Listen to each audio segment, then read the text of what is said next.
लगै छी अपना सबके मिथिला संस्कार पर स्वागत करै छी।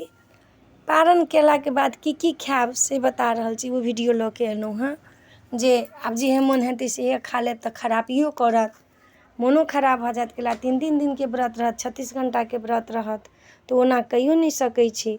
पारणके बाद की खायब से बता रहल छी। देखू, पारणके बाद अपने सब तऽ सुअन खायब, भात दालि तरकारी तऽ नॉर्मल खेबे करब।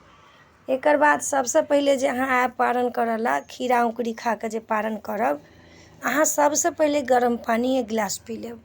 1 गिलास गरम पानी पीलाके बादमे अहाँ चाय पीबऽवला लोक छी तऽ चाय पी लेब, दूध कखनो नहि पियब, चाय पी लेब। चाय पीलाके बादमे अहाँ कनी काल फेर रुकि जायब।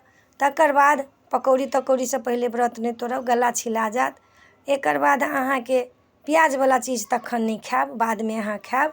आ गरम गरम चीज, ठण्डा चीज, बासी चीज एकोटा नहि।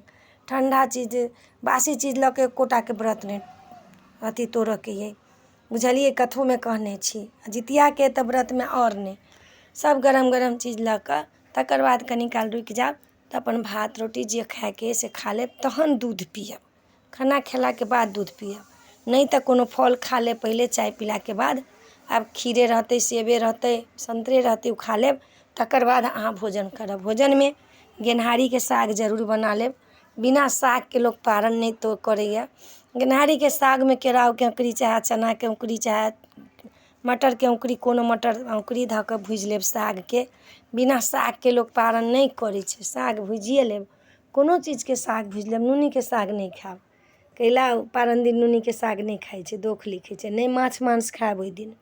देखै छी कतेक लोकके पारण करैत आ माछ मांस खा लेत, से नहि खायब। अपने सबके कहि रहल छी, नौमी तीथ रहत, नहि खायब ओहि दिन माछ मांस।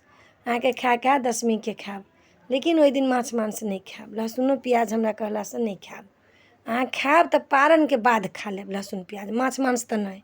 पारणके बाद अहाँ खा लेब। साग जरूर खायब, बड़का जेठकाके प्रणाम करब, सिन्दूर अपना हाथसँ सबके लगा देबै, प्रसादी अपना हाथसँ दऽ देबै। तऽ ई पारणके बादके देलहुँ हँ जितिया, जे पारण केलाके बाद की खायब से बता देलहुँ हँ। नीक लागत तऽ चैनलके सब्सक्राइब करब, लाइक करब, कहऽके नहि बिसरब। जय मिथिला, जय माता दी। वीडियो पूरा देखब।